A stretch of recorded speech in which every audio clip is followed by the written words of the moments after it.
اسے ہمیشہ سے یہی لگتا تھا کہ دنیا میں کوئی ایسا انسان ہو ہی نہیں سکتا جو آبگینِ داؤد کے بے پناہ حسن کو نظر انداز کر سکے۔ اس نے اب تک ہمیشہ ہر جگہ اپنی تعریفیں سنی تھیں۔ یونی میں بھی لڑکے اسے اپنے ارد گرد بات کرنے کی کوشش کرتے پائے گئے تھے۔ ایک بار تو ینگ پروفیسرز بھی اس کی ذہانت اور دلکشی کو دیکھ کر اس پر لٹو ہوئے تھے، مگر آبگینے نے آج تک کبھی کسی کو لفٹ نہیں کروائی تھی۔ وہ ہمیشہ ان معاملوں میں دور رہی تھی، اسے ان سب میں کوئی دلچسپی نہیں تھی۔ مگر اس کا ٹکراؤ جس طرح ایس پی میرام سے ہوا تھا، وہ خود کو اس کی جانب جھکنے سے روک نہیں پائی تھی۔ اس شخص کا روڈ اکھڑ انداز اور آنکھوں کا سرد پن وہ کوشش کے باوجود نظر انداز نہیں کر پائی تھی۔ نہ جانے کیوں مگر اس کے دل میں اس شخص کی توجہ حاصل کرنے کی خواہش جڑ پکڑ رہی تھی۔ جس طرح میرام نے اس کی جان بچا کر خود پر گولی کھائی تھی، آبگینے کے دل میں وہ بات گھر کر گئی تھی۔ اکثر اسے بابا کے مخالفین کی سیکیورٹی خدشات کی وجہ سے یوں ہی مختلف آفیسرز کی ٹیم ملا کرتی تھی، مگر آج تک کسی نے اس طرح اس کی حفاظت نہیں کی تھی جیسے اس دن میرام نے اپنی جان پر کھیل کر اسے بچایا تھا۔ آبگینے اپنے دھیان میں چلتی بہت آگے نکل آئی تھی۔ اسے ہوش تو اس وقت آیا جب پاس سے گزرتا کوئی آوارہ قسم کا لڑکا اس سے ٹکرایا تھا۔ آبگینے کے ہاتھ سے موبائل چھوٹ کر پانی میں جا گرا تھا۔ اوہ معاف کیجیے گا بیوٹیفل لیڈی، وہ شخص عجیب سے انداز میں اسے سر سے پیر تک گھورتا کچھ فاصلے پر جا کر رک گیا تھا۔ آبگینے نے خوف کے عالم میں ارد گرد دیکھا تھا۔ وہ اپنی بے دھیانی میں نہ جانے کتنا آگے نکل آئی تھی۔ یہاں اکا دکا لوگ ہی موجود تھے۔ اسے سول کپڑوں میں ملبوس اپنی سیکیورٹی ٹیم کہیں دکھائی ہی نہیں دی تھی۔ آبگینے نے گھبرا کر اس شخص کو دیکھا جو ابھی بھی مشکوک انداز میں اس کی جانب دیکھتا کسی سے فون پر بات کر رہا تھا۔ وہ رش کے بیچ میں اس طرح چل کر آئی تھی کہ سیکیورٹی ٹیم کی نگاہوں سے اوجھل ہونا ممکن سی بات تھی۔ اب کیا کروں میں؟ اسے جس راستے سے پلٹنا تھا وہاں اب اسے عجیب سے حلیے والے آدمی آتے دکھائی دیے تھے۔ آبگینے کا دل خوف سے لرزنے لگا تھا۔ اس نے جلدی سے سیکیورٹی آفیسر کو کال کرنی چاہی تھی، جب موبائل ہاتھ میں نہ پا کر اس کا دماغ بھگ سے اڑ گیا تھا۔ اس کا موبائل تو اس شخص سے ٹکراؤ کے درمیان پانی میں ہی کہیں گر گیا تھا۔ آبگینے کی حالت رونے والی ہو چکی تھی۔ ہر بار وہ کوئی نہ کوئی بیوقوفی کر کے خود کو مصیبت میں ڈال دیتی تھی۔ اس نے ہمت نہ ہارتے جلدی سے وہاں سے نکلنا چاہا تھا، جب دو بڑی بڑی مونچھوں والے ہٹے کٹے ہنڈے نما شخص اس کے سامنے آ گئے تھے۔ مہرماں جلدی تیار ہوتی آفس پہنچی تھی۔ یہ جاب بھی ہاتھ سے نکل جانے کے خوف سے اس کا چہرہ بالکل زرد پڑ چکا تھا۔ اسے خود پر رہ رہ کر غصہ آ رہا تھا کہ وہ اتنی لاپرواہی کیسے برت سکتی تھی۔ اب تک کی سب سے اچھی جاب تھی اس کی، جسے وہ کسی قیمت پر گنوانا نہیں چاہتی تھی۔ تم کہاں رہ گئی تھی مہرماں؟ تم جانتی بھی ہو سر کس قدر غصے میں ہیں۔ وہ اپنے ورکرز میں ایسی لاپرواہیاں برداشت نہیں کرتے۔ تم تو فائل لے کر ہی غائب ہو گئی۔ سامیہ جو وہاں ہال میں بنے کیبنز کے قریب ٹہلتی مہرماں کا وہاں آتا دیکھ پریشانی سے بولی تھی۔ ارزم کے غصے کی دہشت کس قدر تھی اس وقت وہاں موجود تمام ورکرز کے چہرے بتا رہے تھے۔ آج ان کے باس کا خراب موڈ سوا نیزے پر پہنچا ہوا تھا، کسی کا بھی پتہ کر سکتا تھا، جن میں پہلا نمبر سب کو مہرماں کا ہی لگ رہا تھا۔ آئی ایم ریئلی سوری، میں بہت زیادہ لیٹ ہو گئی۔ میٹنگ شروع ہو گئی کیا؟ میری اس لاپرواہی پر کیا وہ باس نکال دیں گے مجھے؟ قسم سے سامیہ، میں نے ایسا جان بوجھ کر نہیں کیا۔ مجھے پتہ ہی نہیں چلا کب الارم بجا اور کب میں بند کر کے سو گئی۔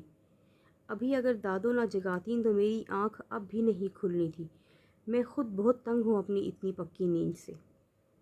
مہرماں سامیہ کی بات سن کر روحانسے لہجے میں نان سٹاپ بولے جا رہی تھی۔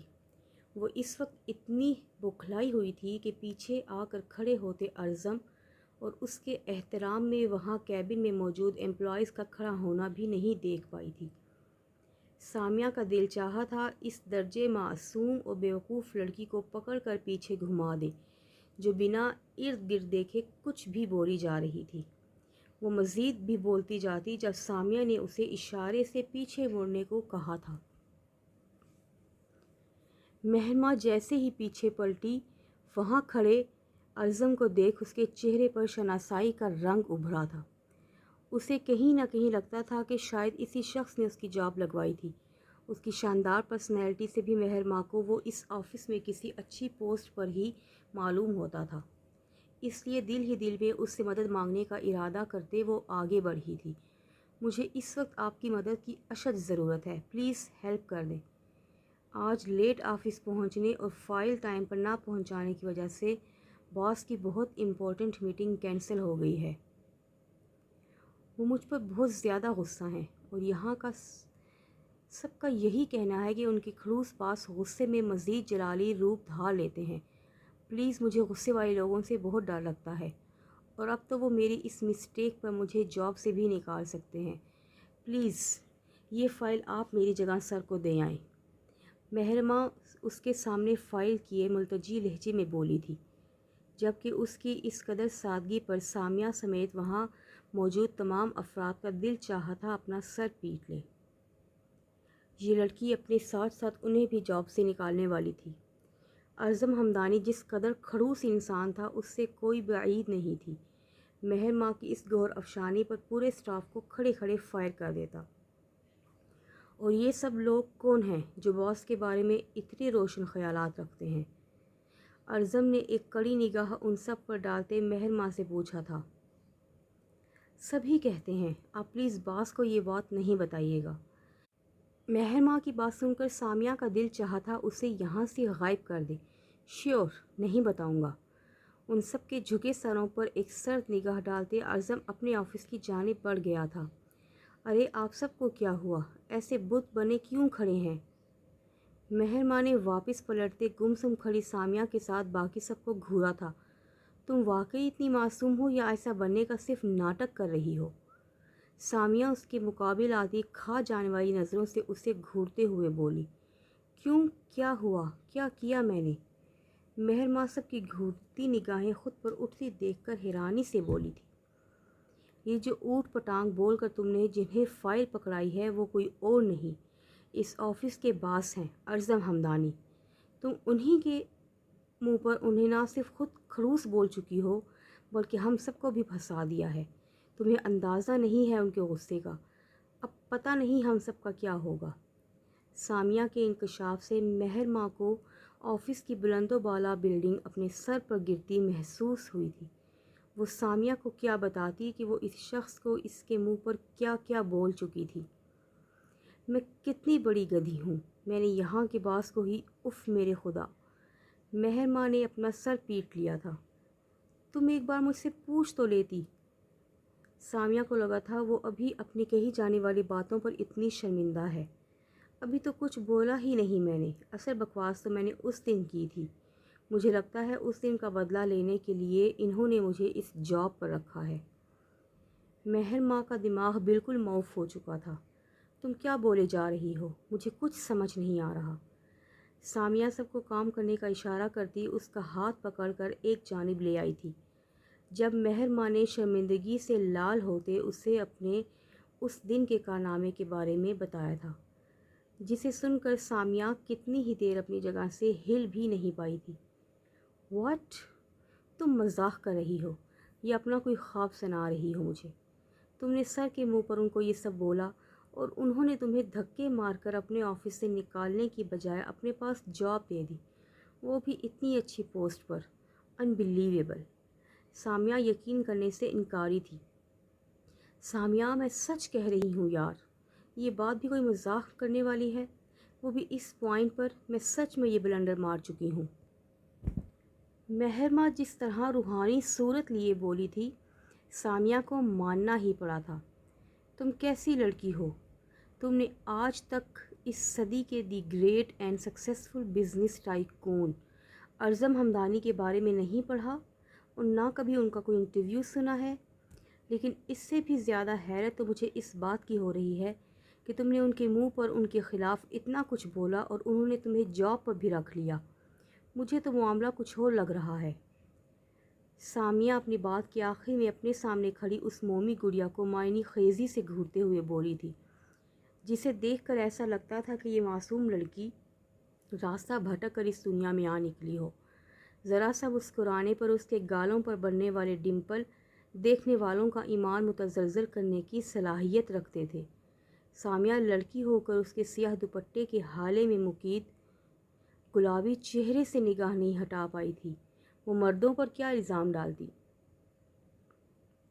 آج بھی مہر ماں کی اتنی باتوں کے جواب میں وہ جس طرح بنا اسے ڈانٹے آگے بڑھ گیا تھا، یہ بات سامیہ سمیت سب کے لیے ہی حیران کن تھی۔ اس بات کو چھوڑو، مجھے یہ بتاؤ اب میں کروں کیا جس سے میری جاب بچ جائے؟ مہر ماں کو بس یہ جاب چلے جانے کی فکر ستا رہی تھی۔ جا کر سر سے سوری کر لو، میرے خیال میں وہ تمہیں معاف کر دیں گے۔ تمہارے ساتھ گزرا ان کا ٹریک ریکارڈ یہی بتا رہا ہے۔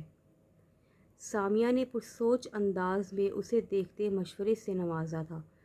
پکا نا چلی جاؤں؟ گڑبڑ تو نہیں ہوگی نا؟ مہر ماں کو ارزم کے پاس جانے سے ڈر لگ رہا تھا۔ ہاں چلی جاؤ۔ سامیہ اسے ہاتھ سے پکڑ کر ارزم کے آفس کی سمت دھکیل گئی تھی۔ مہر ماں نے دل ہی دل میں دعاؤں کا ورد کرتے دروازے پر ناک کیا تھا۔ اس سے پہلے کہ وہ پولیس والے یہاں پہنچیں، اس لڑکی کو بے ہوش کر کے بوری میں ڈال کر نکلو یہاں سے۔ ہم ان لوگوں کو وہیں روکنے کی کوشش کرتے ہیں۔